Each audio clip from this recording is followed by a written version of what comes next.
হোজাই অসম ৰাজ্যৰ নতুনকৈ ঘোষিত হোৱা এখন জিলা, যাৰ প্ৰাচীন নাম উজাই বুলি কেতিয়াবা পোৱা যায় আৰু তাত বসবাস কৰা হোজাই উপাধিৰ মানুহসকলৰ নামৰ উপাধিৰ পৰাও হোজাই ঠাইখনৰ নামৰ উৎপত্তি হোৱা বুলি কেতিয়াবা পোৱা যায়। হোজাই জিলাৰ যোগীজানৰ ৰাজবাৰীত উদ্ধাৰ হোৱা প্ৰাচীন উজাই ৰাজ্যৰ ধ্বংসস্তূপ বা ভগ্নাৱশেষ বিষয়ে এটি চমু অধ্যয়ন।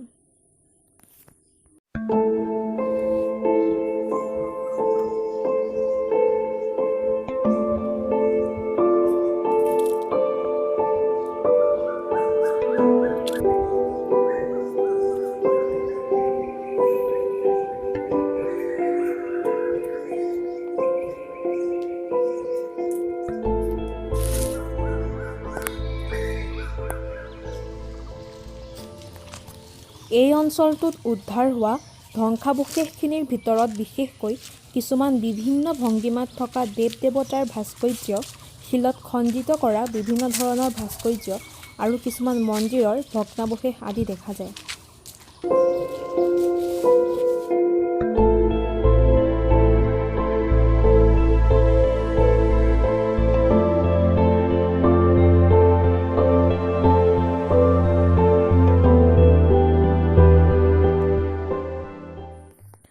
কপিলী উপত্যকাৰ পুৰাতাত্ত্বিক সমলসমূহ সীমিত আৰু কম বুলি উল্লেখ কৰা দেখা যায়। তথাপি ইয়াৰ গুৰুত্ব অস্বীকাৰ কৰিব নোৱাৰি। এই পুৰাতাত্ত্বিক সমলবোৰ কেৱল এটা অঞ্চলতেই থোপ খাই থকা কথাই ইয়াত এটা সময়ত এক সমৃদ্ধিশালী ৰাজ্য থকাৰ ইংগিতেই বহন কৰে। ৰাজমোহন নাথে উল্লেখ কৰা মতে ৰত্নপালে নিৰ্মাণ কৰা ৰাজধানী দুৰ্জয়া যদি যোগীজানেই হয়, তেন্তে যোগীজান আৰু ইয়াৰ সমীপৱৰ্তী অঞ্চলৰ মঠ মন্দিৰৰ প্ৰাসাদসমূহ এইগৰাকী ৰজাৰ আমোলতেই নিৰ্মাণ হৈছিল বুলি ভবাৰ থল আছে। এই সম্ভাৱনাৰ কথা ডক্টৰ নীৰেন কলিতায়ো উল্লেখ কৰিছে। যোগীজানৰ মঠ মন্দিৰৰ ভগ্নাৱশেষসমূহৰ ভিতৰত প্ৰথমেই ৰাজবাৰীৰ পুৰাতাত্ত্বিক সমলকেই ধৰিব পাৰি। ৰাজবাৰী আৰু ননাথ এই দুই ঠাইতেই একাধিক মন্দিৰ থকাৰ প্ৰমাণ পোৱা গৈছে। বৰ্তমানলৈকে ৰাজবাৰীত উদ্ধাৰ হোৱা ৬টা মন্দিৰৰ আটাইকেইটাই যে একে সময়তে নিৰ্মাণ কৰা হোৱা নাছিল, সেয়া মন্দিৰসমূহৰ প্ৰাংগণৰ অৱস্থিতিয়ে প্ৰমাণ কৰে। মন্দিৰসমূহৰ প্ৰাংগণৰ চৌকাষে থকা ইটাৰ গাঁথনি নিখুঁত আৰু পৰিকল্পিত। ৬টা মন্দিৰৰ দুটা শাৰীত উত্তৰা দক্ষিণাকৈ নিৰ্মিত আৰু মন্দিৰ দুৱাৰসমূহ পৰস্পৰ মুখামুখি। পুৰাতাত্ত্বিক জৰীপৰ পৰা জনা মতে আটাইকেইটা মন্দিৰৰ ভিতৰত উত্তৰ-পশ্চিম দিশৰ মন্দিৰটো সুন্দৰ অংগীকাৰে সমৃদ্ধ আৰু পশ্চিমৰ শাৰীৰ মাজৰ মন্দিৰটো আকাৰত ডাঙৰ। প্ৰশস্ত মণ্ডপেৰে তৈয়াৰ কৰা এই মন্দিৰটোৰ এটা গৰ্ভগৃহৰ লগতেই মুখমণ্ডপো আছিল। উচ্চ কাৰিকৰী জ্ঞানেৰে সুপৰিকল্পিতভাৱে নিৰ্মাণ কৰা এই মন্দিৰৰ আন নিদৰ্শন অঞ্চলটোত সাধাৰণতে পোৱা নাযায়। মন্দিৰকেইটিৰ আন এক বৈশিষ্ট্য হ'ল ইয়াত সংযোজিত কীৰ্তিমুখ নামৰ অসুৰৰ মুখাকৃতি।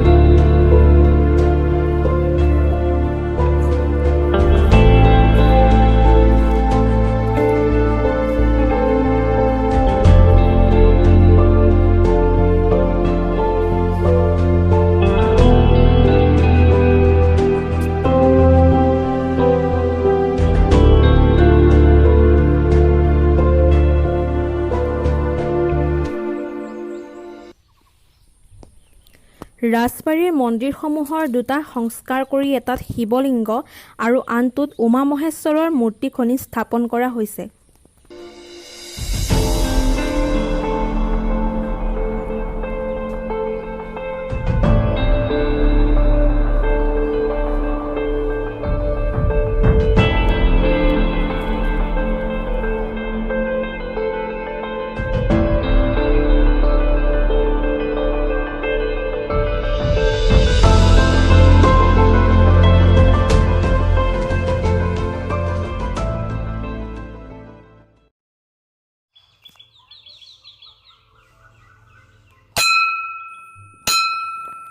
ৰাজবাৰীত উদ্ধাৰ হোৱা আন এক সম্পদ হ'ল খণ্ড খণ্ড হৈ থকা এখনি ত্ৰিপুৰা ভৈৰৱীৰ মূৰ্তি। এই মূৰ্তিয়ে সেই সময়ৰ অঞ্চলটোত ত্ৰান্তিক সাধন মাৰ্গৰ প্ৰচলনৰে ইংগিত দিয়ে। অসম ৰাজ্যিক সংগ্ৰহালয়ৰ বুলেটিনত প্ৰকাশ কৰা অনুসৰি ১৭ গৰাকী দেৱ-দেৱীৰে পৰিবেষ্টিত মূৰ্তিজনা বিশ্বপদ্মৰ ওপৰত পদ্মাসনত বহি থকা, ডিঙিত মুণ্ডমালা আৰু শিৰত ৰত্নমুকুট পিন্ধা ৪জন সেৱকে অঞ্জলি প্ৰদানেৰে সেৱা কৰি থকা অৱস্থাত আছে। মূৰ্তিৰ কেওকাষৰ দেৱ-দেৱীসকল যথাক্ৰমে কাৰ্তিকেয়নী, ভৈৰৱ, মহেশ্বৰী, বৈষ্ণৱী, ব্ৰাহ্মী, চামুণ্ডা বুলি চিনাক্তকৰণ কৰা হৈছে। মূৰ্তিজনাৰ খণ্ডিত অংশবোৰ জোৰা লগাই পূৰ্ণাংগ ৰূপ দিয়াত ডক্টৰ প্ৰদীপ শৰ্মাৰ প্ৰচেষ্টা প্ৰশংসনীয়। এইখিনিতে আন এটা উল্লেখযোগ্য কথা হ'ল, ৰাজবাৰীৰ ভগ্নাশেষৰ মাজৰ নৱম শতিকাৰ লিপিৰে দেৱগুপ্ত বুলি খোদিত কৰা ভূমিস্পৰ্শ মুদ্ৰাৰ বুদ্ধ মূৰ্তি এটি আৱিষ্কাৰ হোৱাটো। শিৱ মন্দিৰৰ স্থানত বুদ্ধ মূৰ্তি আৱিষ্কাৰৰ কথাটো দেখাত সামঞ্জস্যহীন যদিও কোনো এটা সময়ত এই অঞ্চলটোত প্ৰচলিত ত্ৰান্তিক বৌদ্ধ প্ৰভাৱৰেই ইংগিত দিয়ে নে কি সেইটো ভাবি চাবলগীয়া। ৰাজবাৰীৰ মন্দিৰকেইটাৰ ওচৰতেই পূব দিশত আৰু তিনিটা আইতাৰ মন্দিৰৰ ভগ্নাৱশেষ দেখা যায়। যদিও সেই মন্দিৰকেইটা ব্যক্তিগত দখল স্বত্বত থকা হেতুকে বিভাগীয়ভাৱে উদ্ধাৰ কাৰ্য চলাব পৰা নাই। সেই সম্পদ হয়তো কালৰ বুকুত অচিৰেই লীন হ'ব।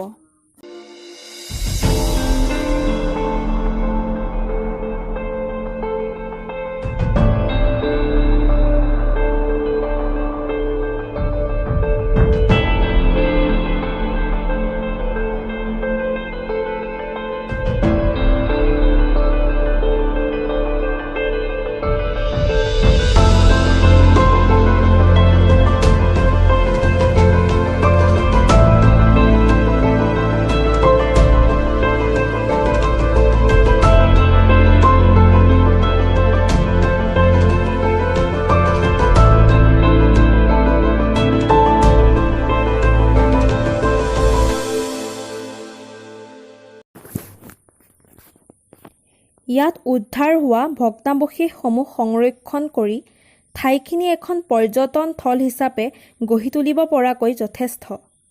কিন্তু দেখা পোৱা গৈছে যে ইয়াৰ কোনো সংৰক্ষণৰ ব্যৱস্থা হোৱা নাই। বাট-পথ অতিকৈ দুৰ্গম আৰু মানুহৰ দৃষ্টিৰ অগোচৰ। কিন্তু পৰ্যটনথলী হিচাপে গঢ়ি তুলিব পৰাকৈ ইমানখিনি সমল থকাৰ পিছতো ঠাইখিনি চৰকাৰৰ দৃষ্টিগোচৰ নোহোৱাটোহে এটা ডাঙৰ প্ৰশ্ন। এই ভিডিঅ'টোৰ যোগেদি ঠাইখনৰ বিষয়ে চৰকাৰক দৃষ্টিগোচৰ কৰাবলৈ অসমী চেনেলৰ এটি সৰু প্ৰচেষ্টা। মাত্ৰ আপোনালোকে ভিডিঅ'টো যিমান পাৰে শ্বেয়াৰ কৰিব আৰু আমাৰ এই সৰু প্ৰচেষ্টাটো সফল কৰাত সহায় কৰিব আৰু অনুগ্ৰহ কৰি চেনেলটো ছাবস্ক্ৰাইব কৰিব। ধন্যবাদ।